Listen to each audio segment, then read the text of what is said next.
Chronicles of the War of Souls Book Series. Book 1 Lirael, The Beginning of the End. Chapter 16. Heralds of War. Lendorne. The funeral procession stretched into the darkness like a blind worm writhing without hope of light. The army that had once marched to meet its fate with steel polished to a mere shine, now dragged itself back as its wounded, mangled skeleton. There were no songs, no ranks, only the muffled, disjointed tread of thousands of hobnailed boots on stone, merging with the choked moans of the wounded. The sound, monotonous and dreary, was a dirge for hope itself, drowned only by the steady drip of water from low ceilings, as if the earth itself wept for its children. The damp chill of eternal stone seeped beneath clothing, making the huddled dwarves shiver involuntarily, and every new turn of the tunnel revealed only fresh darkness, as bleak as their thoughts. The air in the tunnel seemed thicker and heavier than on the road to Khazad-Gatol. It was filled not with the scent of ancient dust, but with the stench of spilled blood, sweat, and unspoken grief. A corrosive mixture that coated the tongue, seeped into clothing, saturated the very fibers of their cloaks and mail. The dwarves walked with downcast eyes, their once proud shoulders hunched beneath the invisible weight of loss. Their tangled beards, once groomed and plaited into intricate braids with golden clasps, now hung in dirty, matted clumps caked with stone grit and the brown stains of dry blood. They bore their fallen on makeshift shield litters, covered with coarse canvas or faded cloaks, beneath which the stiff, unbending contours of lifeless bodies could be guessed. Each such burden was a silent reproach and a bloody invoice presented to the war, a mute reminder of feasts that would never be held and songs that would never be sung. The weight of the dead pressed not only on their arms, but on their souls, and in the depths of their hearts. Each dwarf kept a silent tally of the living and of those who remained forever. In the black womb of Khazad-Gatol, Agrim, whose giant frame now seemed merely a vessel for weariness and a cold, subterranean granite fury, walked alone, the space around him pulsing with silent pain. His new hammer, thunder of the deeps, rested heavily on his shoulder, and each of his steps echo, in time with the beating of his heart, dull, insistent blows against the memory of guard. He saw that final moment again and again, the mighty shoulders taking the brunt of the horde's fury, and the terrible, final crunch that drowned out even the roar of battle, a crunch that froze the blood in his veins. They awaited him there, Finn, Elodie, in the cold halls of Naruz Damarak, where the hearth fires should have burned brighter in anticipation of victors. What would become of them when they learned of Guard's death? What of his nephew, Alaric, left without his uncle protector? Here, in the stone depths, he was alone. Alone with his hammer and his vengeance, cold and viscous as molten metal congealing in his veins. He performed his duty, issuing short, rasping orders to dwarves, helping carry the worst wounded. But inside he was hollow, burned to ash. This emptiness rang in his ears louder than any battle cry, a persistent hum drowning all other thought, the sole remnant of his former rage. Among the elves, their own quiet, piercing sorrow reigned, like a morning mist shrouding their native woods, yet it brought not coolness, but the icy breath of loss. It enveloped their slender forms like an invisible shroud. Lirael, her face grown sharper and her gaze deeper, walked without uttering a sound, but her enormous eyes, the color of a spring sky, were filled with a bottomless sadness in which torch flames drowned. It seemed her very soul had retreated inward, to depths inaccessible to any. She thought of Helder, whose wisdom now lay in the stone dust of Khazad-Gatol of Tarlan, who took a blow meant for another of young Sineal, whose life was cut short before it truly began, of Fëanor, whose laughter would never again sound beneath the boughs of ancient trees. Each image was a sharp knife twisting in her heart. Lirael, whose icy composure had always seemed unshakable, now stood on the precipice of her own feelings, an abyss gazing back at her from within, swallowing the last flickers of her former equilibrium. Her twin brother, Fëanor, would never smile again, never toss her a cheeky retort, never challenge her decision. His fierce, untamable spirit, which had been both a challenge and a part of her very self, had dissolved into the chaos of battle, leaving behind only a yawning silence that filled her ears and mind. She did not weep. She walked upright as a bowstring, her fingers with their thin, sharp nails digging into her palms, leaving crimson crescents on her pale skin. Droplets of blood slowly welled and mingled with the dust on her hands. This small, physical pain was the only thing holding her together. With empty, unseeing eyes, she searched for him in the column, knowing she would not find him, yet unable to stop the hopeless quest. Her silence was more terrible than any sobbing, the silence of a severed soul, a soundless scream forever lodged in her throat. Renael, ever restrained, wept quietly, her face buried in the rough weave of her cloak, her shoulders trembling with silent sobs. She mourned Fëanor and Cyneal and Old Helder, whose tales of stars and ancient seas would never again be heard in the quiet of elven groves. Now forever shadowed, heavy and impenetrable, the Centaurs, those mighty children of the steppes, whose hooves were accustomed to beating the rhythm of gallops across endless plains, walked with lowered heads, their manes, usually streaming in the wind, hung limp, tangled, and dull. Their power, once capable of crushing foes, was now broken by a grief heavier than any captivity. Their muscular bodies moved automatically, obeying only the ancient herd instinct. Vrondar walked, leaning on his spear. Each step came at the cost of silent pain echoing dully in his powerful frame. In every strained tendon, in every breath that seared his lungs, he led his people, but to what? The steppe was poisoned by the threat looming from the east, and the wind would now bring only the scent of ash and lawning a bitter taste. He already felt on his tongue. To the eastern villages, he had led 50 of his tribe's finest warriors now, in the deaf tunnels of the yonder mountain realm, only for returned, their hooves beating a funeral march for their own dreams, for a future they would never see. One of them, Alina, walked beside him, her usually keen gaze, capable of spotting the quiver of air over a scorching plain, was clouded and turned inward, into memory, where the bloody scene unfolded again and again. She recalled young warriors torn apart by trolls, their cries mingling with the monster's roars, and the feeling of utter, helpless rage when you cannot put your own body in the way to take the blow. That rage burned within her, finding no outlet. Their steely endurance, once seeming as unbreakable as ancient cliffs, had cracked, exposing a wound that seemed would never heal. A raw, throbbing pain, deeper than bone and colder than subterranean lakes. This wound gaped in every extinguished glance, in every involuntarily clenched fist, in every memory of those whose places by the hearth would now remain forever empty. The silence that dogged their steps was louder than any war horn, and more bitter than the most anguished lament. The funeral procession seemed to have absorbed all the darkness of the underworld, and all the hopelessness of loss. And at the center of this living river of sorrow, immovable and majestic as the mountain itself, walked Braid Stoneheart. His stony flesh, etched with deep fissures, was slowly knitting together with an incredible, almost frightening speed, a process audible if one listened closely, a quiet, gritty rustling, as if grain by grain, stone by stone, the very flesh was recreating itself. But what transpired within, beneath that regenerating shell, remained hidden from all. A great and terrible secret, cold and silent as the heart of granite. His silence was heavier than the most massive boulders that had fallen in battle, and within it lay the full, unspoken weight of what had transpired. When, up ahead at the tunnel's end, the familiar, colossal gates of Naruz Damarik appeared mighty, carved with runes of the ancestors, no one quickened their step, no one rushed forward. They entered their home not as victors, not with heads held high, but as grieving sons and daughters returning to bury their fallen fathers and brothers. The wide passageway, which usually greeted them with the rumble of bolts and joyful shouts, swallowed them in silence like a stone gullet. The cold, achingly familiar air of the home cave seared their lungs not with freshness, but with the scent of eternal dust and the reminder of what had been irrevocably lost. The light of the eternal torches, which had always burned fiercely and welcomingly here, now seemed dim and alien. It did not warm, but only illuminated the deep furrows of grief on the faces of those entering.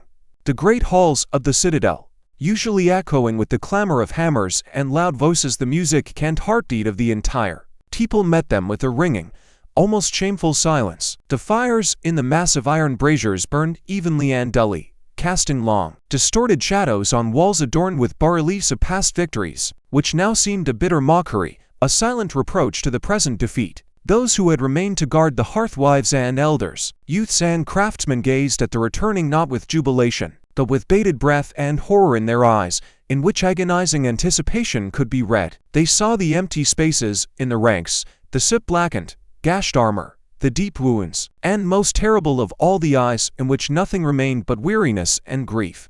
That very bitterness which eats at the soul and does not fade with years, settling on the heart like a heavy deposit. There was no farewell ceremony, no words could be found to ease this pain, no grand speeches about valor, no solemn salutes of blades. The dwarves interred their dead in stone tombs hewn deep within the mountain, in those very vaults that held the ashes of ancestors. This silent ritual was performed with the same grim simplicity with which they mine or or forged steel. Each name chiseled onto the memorial steles echoed dully in the heart of every survivor, not a cry, but a quiet, persistent knock, as if another small hammer had begun to beat the eternal rhythm of loss. In the endless forge of memory, that knock would sound in these halls forever. Agrim stood before the roughly hewn stone sarcophagus where guard should have lain empty. That emptiness was more eloquent than any filled grave. It screamed of injustice and rage. Nothing remained of his friend to commit to the earth, only the memory of a broad smile within a tangled red beard, and a last gasp drowned by the enemy's roar.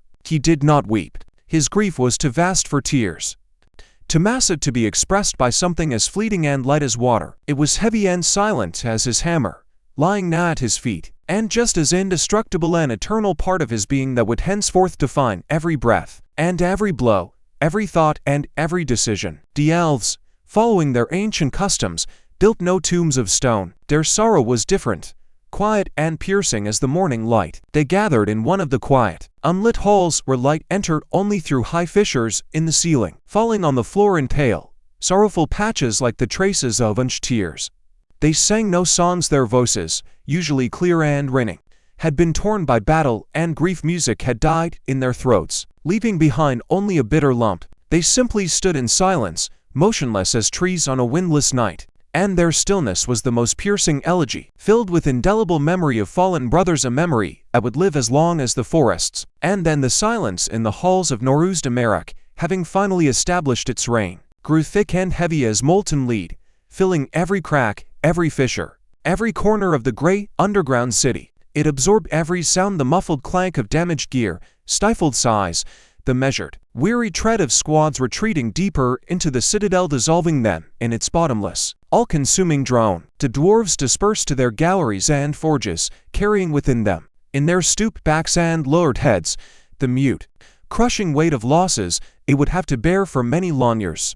Each step echoed in the ringing silence like a hammer blow on the anvil of fate, beating the rhythm of a new, sorrowful life. Agrim stood frozen in the main hall, unable to move, as if his boots had grown roots into the stone floor slats, becoming their extension. His fingers, caked with dried blood and soot, gripped the metal haft of thunder of the deeps with such force that even the tempered black steel groaned, emitting a faint, plaintive sound like the moan of a dying man. The air around him seemed thick and still, saturated with the weight of the unspoken. The gleam of torches played on the polished facets of his plate armor, powerless to dispel the gloom that had gathered in his eyes, where all lights had died save for the cold glint of steel. From the semi-darkness of a side tunnel, from whence echoed distant footsteps and muffled voices, as if from the very depths of the mountain, appeared the stocky, broad-shouldered figure of Dumrin. He removed his battered helmet, covered in fresh scratches and dents, and pressed it to his chest as one holds a shield before the final assault.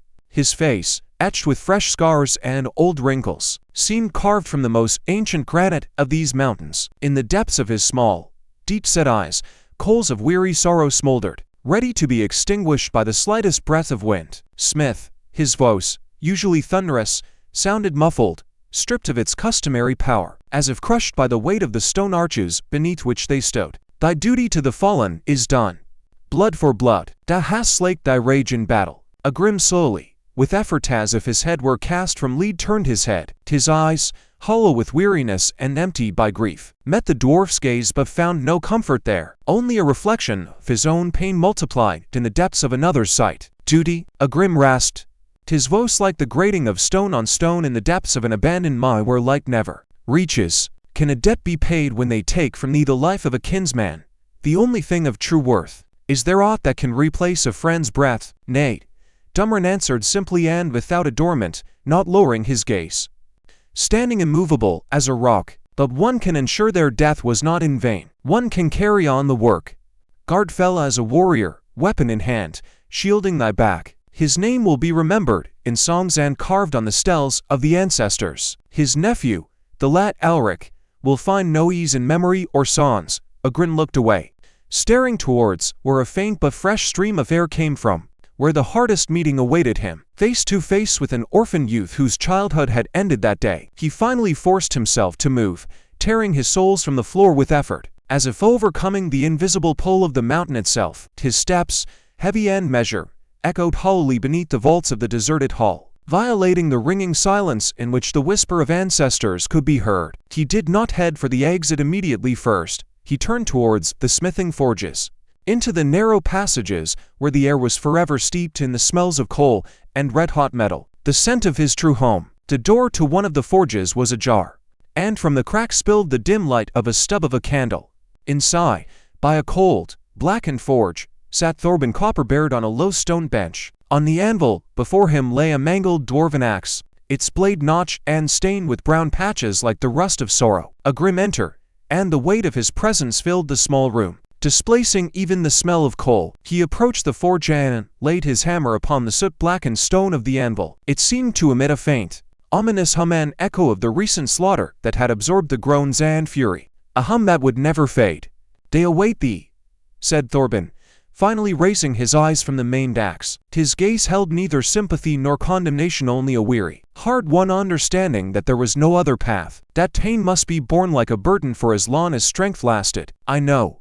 Agrim ran his calloused, burn-scarred hand over the solid metal haft of the hammer, feeling the cold steel that was an extension of his will beneath his fingers. "But first, a thing that cannot be postponed must be done. A thing that will remain forever." He took a chisel and a small hammer from the set of tools lying nearby. The metal rang under precise, measured blows, each impact echoing briefly and brightly in the forge's silence, like drops of blood falling on hot coals. He did not carve intricate runes of glory or victory. He hammered out a single name, just for letters, each struck with a tormenting effort of will, as if he were hewing them not from metal but from his own heart. Ghard. Each blow echoed dully in the forge's quiet, merging with Agrim's heavy breathing. This was his way of saying farewell, his final duty to his fallen friend, his way of making memory part of the weapon that would henceforth serve not only blind vengeance, but as an eternal, relentless reminder of the price that had been paid, of the friend whose name was now forever etched in steel and in soul.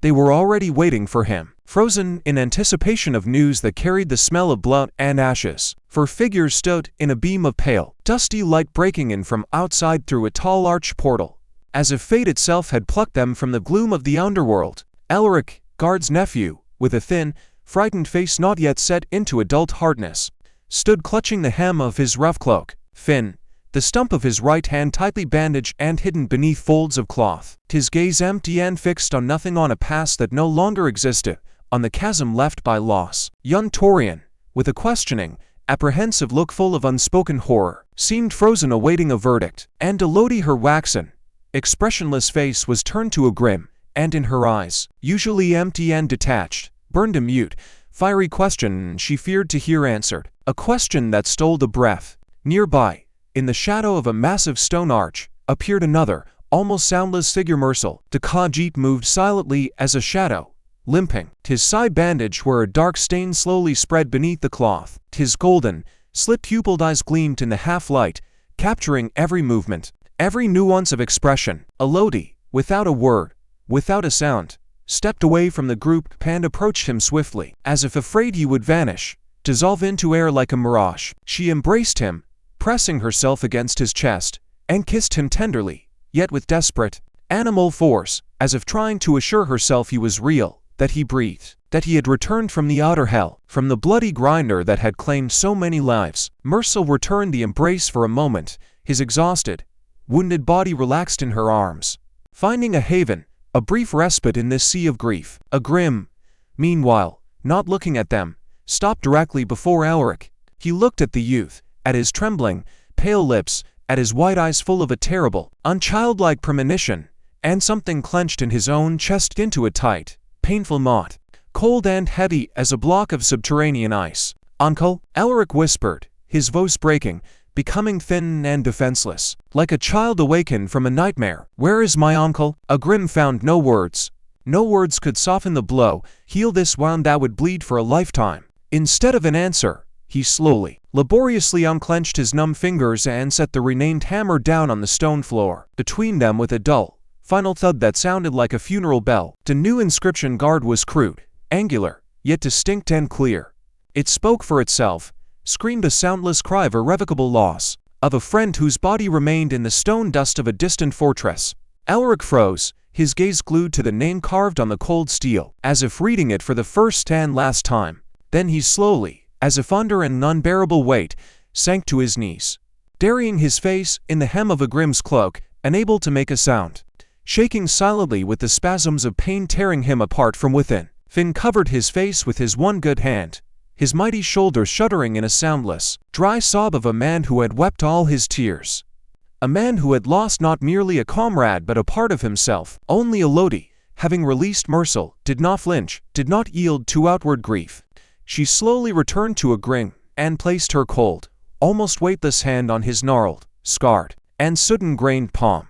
Her touch was light as cobweb, but within it lay all the depth of their shared, inexpressible sorrow, a silent understanding that life was now divided into before and after, with no road back. The silence that had settled over Naruz Damarik was not peace, but a lull precarious and deceptive. The wound dealt by the battle for Khazad-Gatol was too deep and vast to heal quickly.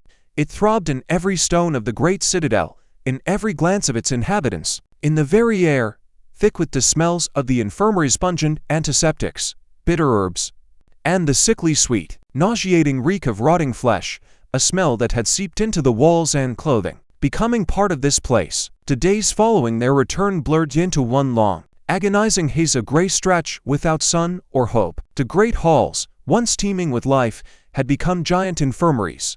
Hundreds of wounded dwarves lay on rough straw pallets spread directly on the stone slabs. Their moans mingled with the whisper of prayers and death rattles. The air echoed not with the clamor of hammers, but with stifled groans, the delirium of the dying, and the monotonous chants of healers whose voices had grown hoarse from weariness and helplessness. Iviel worked wonders.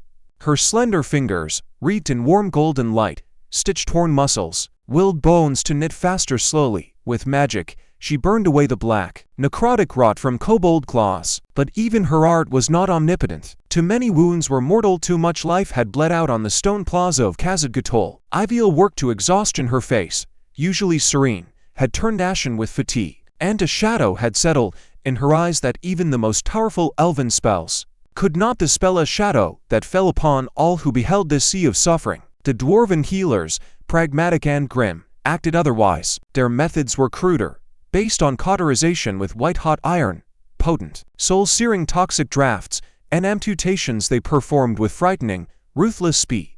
The screech of saws on bone and the hiss of searing metal on flesh became familiar sounds in the stone vault, sounds that froze the blood. They saved those who could be saved at the cost of a limb, and coldly released to the halls of the ancestors those whose chances were nil, whose lives departed with the smoke of soldering irons and the smell of charred meat. Agrim, his own body a lattice of scars, but whose wounds seemed to close by the force of rage alone, spent his days by young Elric's pallet. The bow bore no physical injury, but his soul was torn to shreds, a wound more terrible than any blade could inflict. He lay staring at the ceiling, unresponsive to words or touch, submerged in a mute, all-consuming horror, in the void left by loss. Agrim sat beside him, laying his mighty, callous mangled hand on the bow's cold palm, and remained silent. What words could comfort a child who had lost his last kin? His hammer, with guard carved upon it, stood propped against the wall like a silent monument, an eternal reminder of the price paid, of the friend who would not return, even through her own pain and weariness, which had seeped into her bones deeper than mountain damp. Lirael held herself with unyielding will. The authority she had earned in the fire of battle was unquestioned by dwarves and kin alike. Yet the night relentlessly shattered this facade. Nightmares tormented her. Fëanor calling from the darkness, his outstretched hand she could not grasp, and the endless, repeating deaths of Tarlan and Cyneal, whom she could not save, again and again, watching as they were engulfed by a black wave of monstrous bodies. She awoke with a soundless cry, seeking in vain for an anchor in reality, in this cold stone world where echoes of battle still rang in her ears.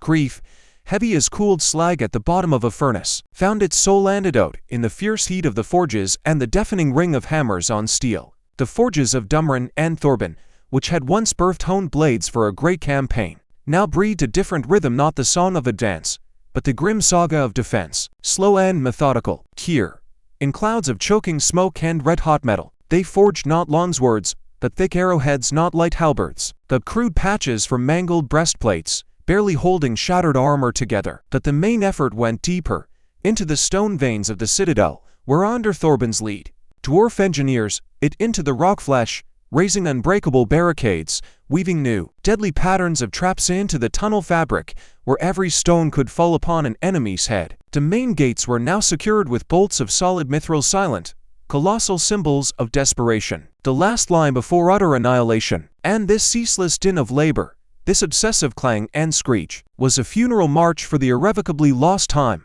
when hope had still flickered. It was in such days of all-consuming despair, in the stifling gloom of the council hall, where pitch torchlight snatched from the darkness faces, petrified with grief, that the plan was born, the only one that promised a glimmer in the absolute dark. The truth was spoken not by Dumrin nor by Braid, but by the one from whom it was least expected, Agrim, whose silence in recent days had been more eloquent than any speech. He entered uninvited, and his giant shadow, swallowing the torchlight, made the air in a hall congeal, grow heavy as lead. He wore no armor, only a simple, sweat-stained leather jerkin, yet he radiated a thunderous power poised to crash down upon the hall and sweep all before it. We've holed up in a burrow, his voice, low like the grind of stone deep underground, tore through the drawn-out, agonizing pause, licking our wounds, and waiting for the dark to come knocking at our gates again. But the Iron Shaman does not sleep. Braid is right, the war began at Khazad-Gatol, but it did not end there. His gaze, heavy and measuring, swept over those gathered, Dumrin hewn from granite, Thorbin with hands covered in fresh burns, Lirael with the shadow of eternal nightmares in her eyes, Vrondar leaning on his spear crotch, and Braid, petrified in a corner like a stone sentinel, his thoughts inscrutable. The threat from the north is gone, the tunnels are blocked, and Grizzlook fled, tail between his legs. His fist, mighty as a sledgehammer, crashed onto the stone tabletop, to boom, like a subterranean tremor, rolled beneath the vaults, making even the immovable Braid stir. We cannot wait for the shaman to descend upon all living things with his monstrous horde. We must act now. What dost thou propose, Smith? Dumrin's voice was quiet, but in his eyes, black as anthracite, coals flickered, ready to blaze. Alliance, Agrim chopped off the word, and it hung in the air like a challenge. Not in words, not oaths that hang in an empty hall. I speak of steel and will, forged into a single fist.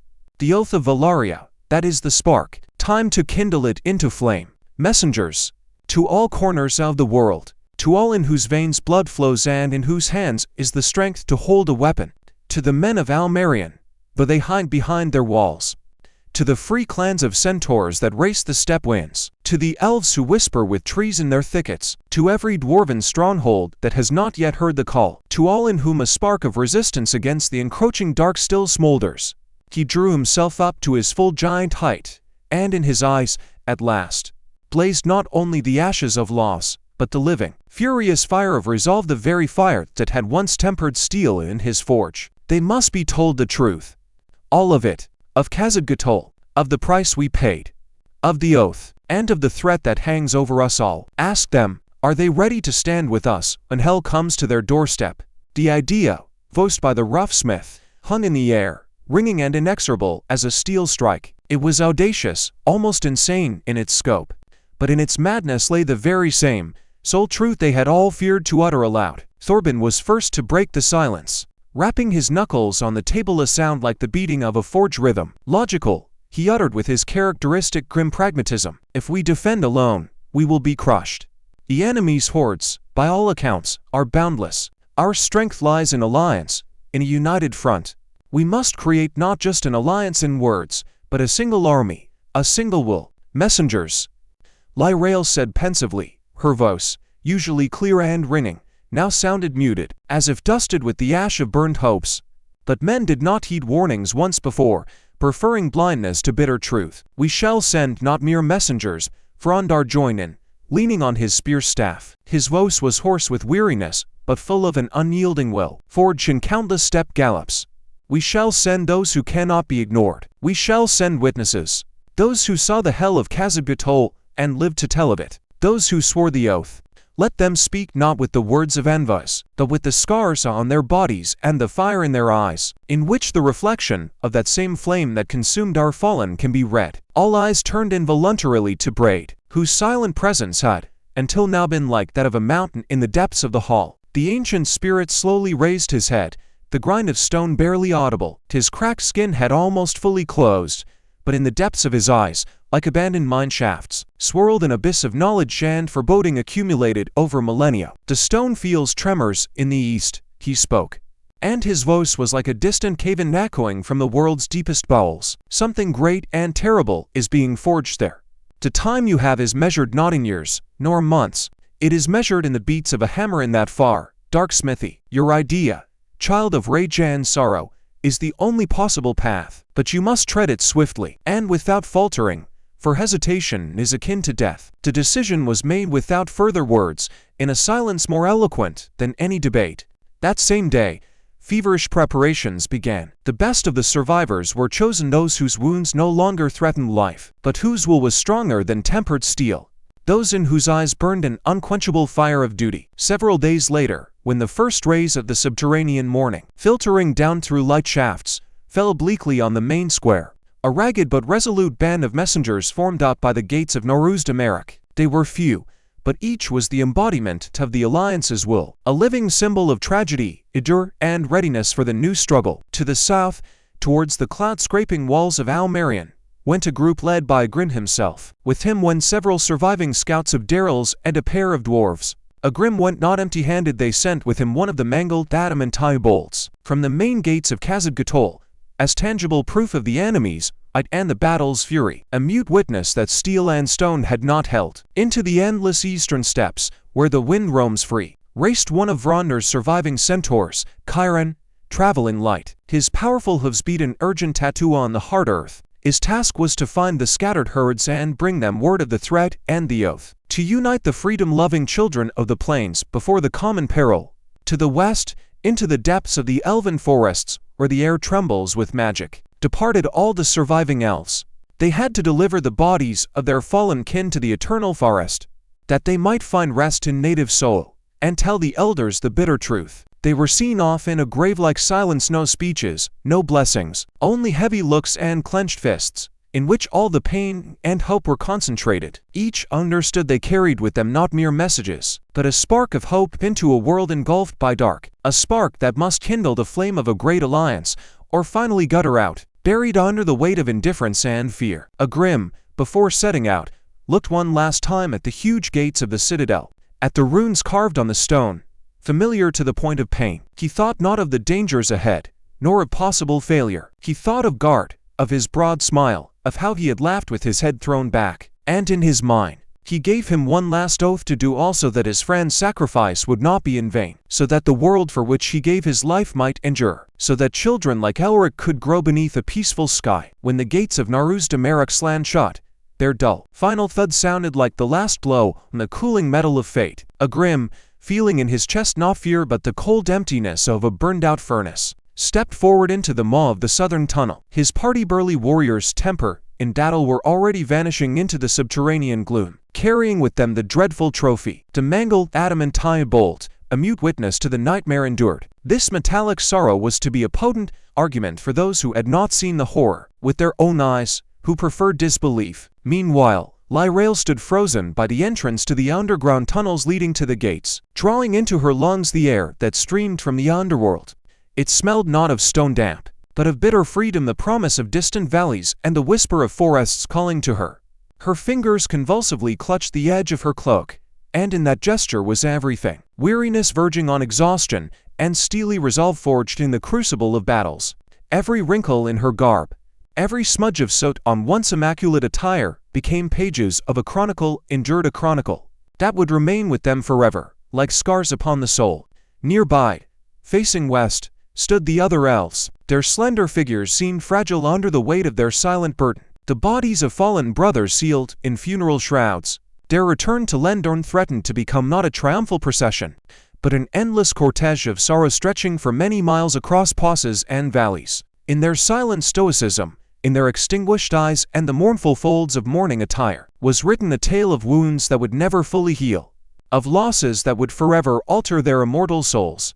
Lirael's fingers trembled as she touched the cool surface of the shroud, beneath which she could trace the familiar, stern features of Helder. Her heart clenched with a tormenting clarity that suddenly illuminated her mind. The foot journey through mountain passes would stretch into long, grueling weeks. Each step on stony trails would echo with pain in unhealed wounds of soul and body each night beneath strange, cold stars would be a return to the coal-black, death-reeking corridors of Khazad-Gatol, where the shadows of the fallen still wandered in the memory of the living, finding no peace. They would not endure it, neither her kin, exhausted by battle, nor she herself, whose strength was spent. Time, as Braid had grimly warned, was a luxury they could not afford. Like the last sip of water in a scorching desert, stepping back a pace from the others, she raised her head, feeling the weight of the overhanging peaks above. Her gaze, filled with a bottomless sadness, pierced upward through the mountain spires, as if by sheer will trying to pierce the frosty air where the free wind roamed, the very wind that had once promised them freedom and now alone could bring long-awaited deliverance. Closing her eyes, she cast aside all weariness, all accumulated pain and bitterness of irreplaceable loss. As one might shrug off a heavy, sodden cloak, from the depths of memory rose a clear image. An immense bird's head with golden amber eyes, a piercing gaze full of mute question and ancient, almost unfathomable wisdom. She resurrected, in her mind, the farewell cry of the flock leader at the foot of the White Tree. Not merely a sound, but a complex, multifaceted interweaving of vibrations containing promise, stern challenge, and the memory of friendship sealed in battle against a common foe. Taking a deep, cleansing breath, Lirael drew forth this sound from the depths of her immortal memory, as one draws a honed blade from its scabbard at a decisive moment. She did not shout. The sound itself escaped her parted lips, thin and high, like an eagle's cry, yet imbued with the very essence of elven magic and an aching homesickness. It held no brute force to shatter walls, but the pure, untarnished tonality of that very call, heard at the White Tree, was reproduced with flawless, crystalline perfection. The sound dissolved into the winding stone labyrinths, swallowed by the indifferent mass of rock, and on the surface, in the gray daylight, nothing changed. Only a gusty wind swept across the rocky plateau, rolling small stones and stirring withered, faded grass. Lirael and Renail watched her with a quiet, almost timid bewilderment, their pale faces reflecting mortal weariness and the smoldering spark of almost extinguished hope. Minutes stretched on, slow and oppressive, filled with a crushing silence broken only by the monotonous whistle of wind in deep crevices. And then somewhere high in the leaden sky, beyond a dense veil of low clouds, came an answering cry, just as piercing and pure, but now multi-voiced, swelling like an approaching mountain storm. The elves started, raising their heads as one, and froze in silent astonishment. From behind the jagged, snow-capped peaks wreathed in tatters of fog, emerged one after another immense, majestic shadows, hippogriffs. Their bronze-copper plumage gleamed with dull metal in the diffuse gray daylight. Powerful, broad wings sliced the dense air with a rustle like unfurling silk banners. Descending, they made several slow, scrutinizing circles over the small group, their keen, piercing gazes drinking in the ground and the elves. Finally, the leader, an immense male with a scar on his beak, plunged downward. The earth trembled under the heavy touch of his powerful, taloned paws. Up close, he was even more majestic and imposing. Every feather on his muscular chest shone with living copper, and in the depths of his golden, intelligent eyes was a silent, yet distinct question. Lirael stepped forward, casting aside the last shreds of doubt, and pressed a hand to her heart in a gesture of deep, sincere respect, as equal to equal. Children of the sky, free children of the wind. Her voice rang out softly, with unshakable certainty, carrying clearly in the sudden silence. We called and you have come, as once you promised. Our need is great and urgent. We must return to Lendorne not with victory, but with a great sorrow too heavy to bear on foot. Dare us hence beneath the boughs of our native, speaking trees, that we may fulfill our last, sacred duty to the fallen, whose souls thirst for peace. The hippogriff inclined its proud, eagle-like head. Its intelligent, all-understanding gaze slowly swept over the magically sealed shrouds, over the weary yet resolute faces of the elves. It uttered a short, guttural sound, not a loud cry, but rather a low rumble full of comprehension and silent consent. The elves, moved by both hope and caution, carefully mounted the broad, strong backs of the hippogriffs, securely fastening their sorrowful, priceless burden behind them. Lirael, clutching tightly the shroud containing her brother's body, allowed for the first time in all these long, black days a single, scalding tear to trace a path down her marble cheek, and vanish without trace into the thick copper plumage of the mighty beast. When all were readied for the arduous journey, Lirael met the leader's gaze. He threw back his head, his powerful chest swelling with air, and gave that same cry now in all its unbreakable strength and wild might. The sound pierced the low sky, pure and clear as the strike of a crystal bell, echoing back in many voices from the surrounding crags. This was not mere sound, it was a name, a summons, an inviolable promise. Lirael closed her eyes, forever imprinting its unique, vibrant tonality in the depths of her immortal memory. Now this was their signal, their password. Without further ceremony or hesitation, the hippogriff surged into the sky. A powerful, synchronous beat of dozens of wings raised a whirlwind of dust and small stones from the ground. Gaining height with each wing beat, they streaked westward toward the blue, misty outlines of distant Lendorne, clinging with weary fingers to the resilient, living plumage. Each elf understood they flew now not merely toward home. They bore with them tidings of the fallen, of the oath sworn, and of the faceless threat advancing from the dark, a threat that sooner or later would touch all living things with its freezing breath. The wind whistled in their ears, cold and sharp as a honed steel blade. Lirael gripped a hippogriff's resilient plumage, feeling the powerful muscles tense and ripple beneath her with each wing beat. Each motion sent a deep, penetrating vibration through her exhausted body, as if the very earth, mother of all, were painfully bidding them farewell. The air grew thinner and colder by the minute, while the familiar outlines of their native mountain slowly sank into a milky white, impenetrable veil. Beneath them, as on a giant map, past forested slopes dark with trees, slit by the silver, glittering ribbons of nameless rivers.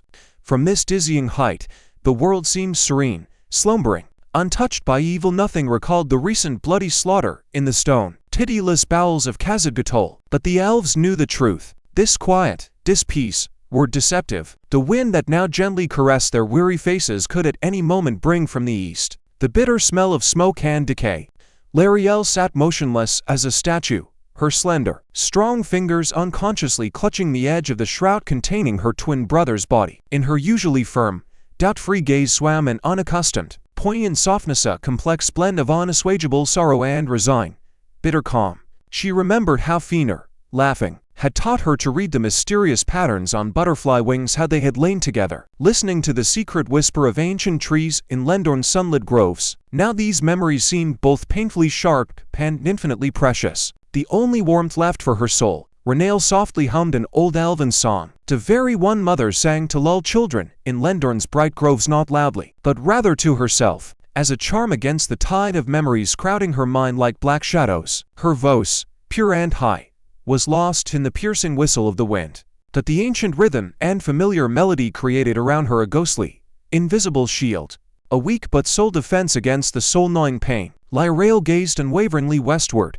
where on the horizon the first vague signs of the home forests could already be discerned, a bluish haze over the hills that had called to them for ages. Her heart clenched with conflicting, rending feelings. Homecoming had always been a great joy, but now they brought with them not victory banners, but a silent, heavy grief. She thought of how they would be met in Lendorne, not with jubilation and songs, but with quiet, painfully expectant questions in the eyes of their kin, with their silent, all-understanding sympathy, which sometimes hurt even more. The hippogriff beneath her soared confidently on powerful air currents. Its mighty, bronze-feathered wings only occasionally made smooth course corrections, hardly disturbing the harmony of flight. Lirael felt the living warmth of its body through the thick layer of feathers, warm, real, a last reminder that even in the darkest, most hopeless of times, the world still held faithful and reliable allies ready to answer a call. Ahead, gradually growing from the misty haze, the familiar, achingly known outlines of the White Tree became clearly visible, the immense, eternal symbol of Lendorne, its branches white as snow stretching toward the sky, like a mute yet passionate prayer for the peace they all so desperately yearned for. Lirael drew a deep breath, closing her eyes for a moment and steeling herself for the hardest, most tormenting part of their return, the inevitable meeting with those who had awaited word from them all this while. And most daunting of all, she thought now, to endure the piercing, all-seeing gaze of Quendilor, her father and the spiritual leader of their people. The hippogriff began a smooth descent, describing leisurely circles over the approaching, ever more distinct forest. Lirael could already clearly see how beneath them, the dark green canopies of ancient trees stirred as if in a sudden gust, as if the forest itself, a living entity, was awakening from an age-old slumber to greet its children, battered, torn, yet unbroken in spirit. bearing with them unassuageable sorrow, but also a tiny spark of hope for the future. The air around grew denser, thicker, filling with the achingly familiar, native sense of moss, damp earth, and the flowers blooming in the shadowed valleys of the elven gardens. Beneath them slowly passed the silver, fantastically shaped roofs of elven dwellings, artfully woven into the very structure of the ancient trees crowns a part of this living world. No one ran out to meet them with joyful cries, no welcoming songs rang out, only the quiet, multi-voiced whisper of the awakening forest accompanied their solemn and sorrowful descent. Lirael easily recognized every winding homeward path leading to the very heart of the grove, where the white tree rose in majesty, its mighty, age-patterned trunk seemed to hold the very sky upon its outspread branches, the axis of the world. And then, amidst the tangle of roots and shadows, she saw him. At the very foot of the tree, almost merging with its gnarled, mighty roots, stood a solitary, motionless figure in simple gray robes devoid of any ornament, Quendilor. His long, wave-falling silver-white hair seemed a natural extension of the old moss hanging from the branches. His lean, ascetic body resembled an ancient, gnarled limb grown straight from the tree's base. He made not a single movement, gave no sign. Yet Lirael felt his gaze upon her, skin-piercing, all-seeing, filled with silent knowledge of what they bore with them. Returning to their native land, the hippogriff touched down with a barely audible rustle of resilient feathers, landing on a special mossy clearing meant for rivals. Lirael slowly slid from its broad back, feeling for the first time in many days beneath her feet not cold stone, but the resilient, living carpet of her native forest. Her movements were slow, almost mechanical. Every muscle in her body cried out with accumulated fatigue. Yet she held herself upright with undiminished dignity, as befitted the daughter of the high priest, daring the weight of responsibility. Quendilor did not hurry to meet her, did not take a step. He remained immovable at the foot of the tree, and this stony stillness was more eloquent than any loud words or questions. Lirael walked toward him, and with each step on the familiar path, the unbearable burden of all she had endured grew heavier, literally bending her toward the earth. She saw how his calm, deep gaze slid over her dust-covered, battle-worn clothing, over her drawn, fatigue-grayed face, over the sorrowful burden borne behind her by the other, equally exhausted elves. When she finally halted a few paces from him, the air round seemed to freeze, grow thick and viscous. Even the eternally whispering forest fell silent, holding its breath in respectful stillness. "Father," her voice sounded softer than the rustle of falling leaves, yet in that silence it was heard with absolute clarity. Quendilor slowly, with visible effort, raised a withered hand. His thin, knotted fingers, with skin like old bark, tenderly touched a deep fissure in the bark of the white tree. "I knew you would return," he spoke, and his quiet, measured words fell into the ringing silence like heavy drops into a bottomless forest pool. "The forest whispered to me of your hard road. The tree groaned in the night from your pain, and I heard its groans." His eyes, deep and dark as the most mysterious forest wells, looked upon her with all understanding. Ancient sorrow. There was not a shadow of reproach in them, nor a trace of anger, only infinite, millennia-old grief for the transience of all things, now grown deeper and more unbearable after his words. Lirael could not bear it and lowered her head, unable any longer to endure that penetrating, all-seeing gaze. "We have brought our fallen with us," she whispered, and her words sounded like a confession to herself. Helder, Fëanor, Tarlan, Sineel, all fell in the dark stone halls of Khazad-Gatol, honoring to the end the oath of the three crowns once sworn. Quendilor closed his eyes, and for a moment his deeply lined face resembled an ancient ritual mask carved from the heart of ancient timber. When he opened them again, in the depths of his wise gaze flared and instantly died away that same unyielding, steely firmness known and revered by but a few, his closest. "Bring them to the foot of the tree," he said without a hint of hesitation in his voice.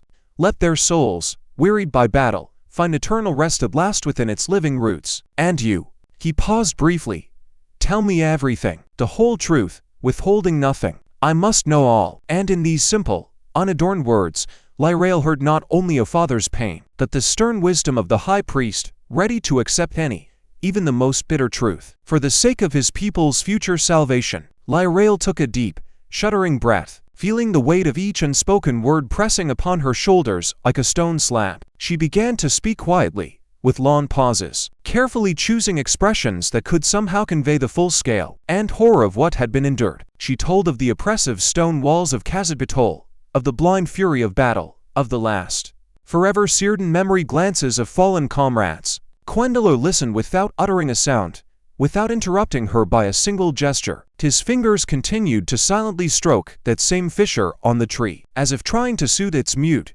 universal pain. When Lirael, her voice breaking, mentioned Feanor's heroic death, the old priest's eyelids trembled almost imperceptibly, yet he maintained an icy, stone-like composure. Only a faint, barely visible tremor in his gaunt, time-worn hands betrayed the storm raging within. And when Lirael's tale drew to a close, and the last terrible words hung in the air, other elves began to gather in the clearing by the White Tree. They came silently as forest shadows, emerging from behind ancient trunks, and stopped at a distance. Their pale, beautiful faces reflected a complex blend of deep sorrow and anxious curiosity. Among them, Lirael immediately noted the elders, the very ones who had once a council fervently advised Quendilor to maintain strict isolation from the seething world beyond the forest.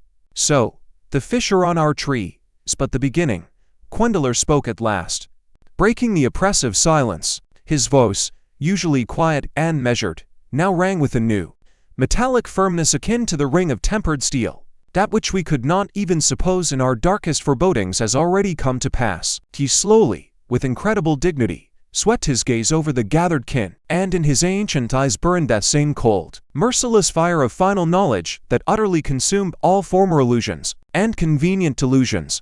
"Our long, age-long waiting is over. The channel along which we have sailed so calmly and safely all these years has run dry at last. Ahead lies only the uncharted." One of the elders, a silver-haired elf named Lendorne, with a face deeply lined like the bark of an old oak, took a cautious step forward. "Quendilor, perhaps we should still strengthen the magical barriers, withdraw deeper into the heart of the forest, as our forefathers did in troubled times." He spoke, and in his weary, weathered voice was the age-old hope for salvific isolation, that the storm might pass them by. The high priest shook his head sorrowfully, and in that unhurried movement lay all the weight of the long centuries he had lived. "Nay, my old friend, flight will no longer save us. The fissure on the sacred tree is no mere wound, it is a portent. It is the end of the old world as we knew it." He turned to Lirael, and his piercing gaze suddenly softened, filling with warmth. "You have brought us not only sorrow, my daughter, you have brought us harsh truth,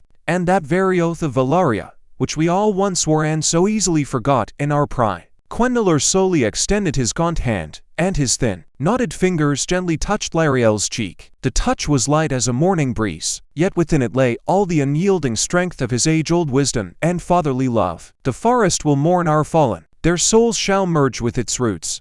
And we must prepare for the war that advances inexorably toward our thresholds.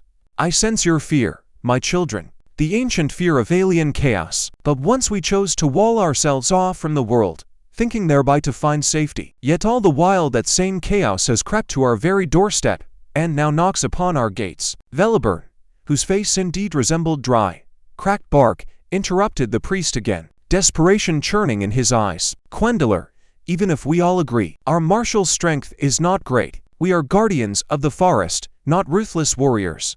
Our magic is made for protection and harmony, not for mindless slaughter." "You are mistaken, Lendorne."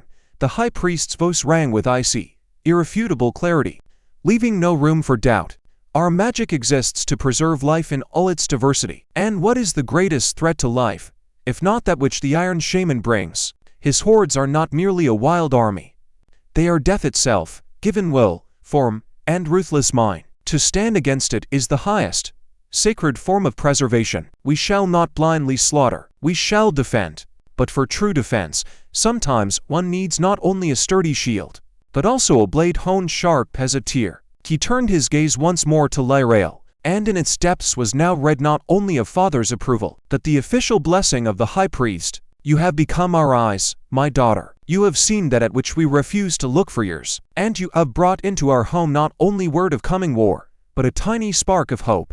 The oath of Valeria." He spoke the words again, as if tasting them, and now they did not seem so bitter and alien. It was reborn, not in dusty ceremonial halls, but in the fire of cruel battle and the bitterness of irreplaceable loss. Such an oath is undoubtedly stronger than any sealed by mere parchment and official seal. Quendilor suddenly drew himself up to his full considerable height, and his long silver hair, woven as if of moonlight and forest gossamer, seemed to begin emitting its own ghostly radiance in the gathering evening twilight. "Hear me now, children of Lendorne," his voice rang out with unseen force, penetrating to the very heart of every elf gathered, every blade of grass, every living root of the great tree. "The time of renunciation and inaction is ended. We can no longer remain idle spectators while the world around us slowly, surely, sinks into darkness.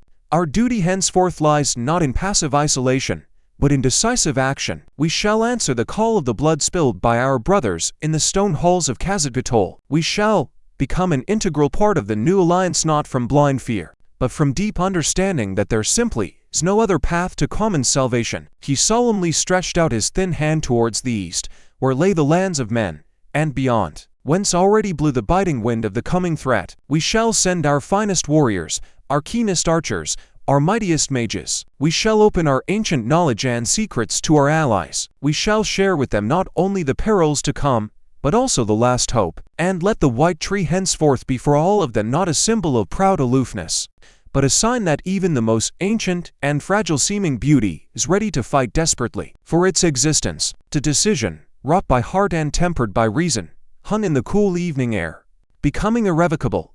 The elders, so recently unyielding, silently, as one, inclined their gray heads. In their weary eyes was no longer a shadow of former doubt, only grim, unshakable resolve, a direct reflection of their spiritual leader's will. Lirael looked upon her father, and in her wounded heart, torn by grief and mortal weariness, a tiny but living spark of hope kindled.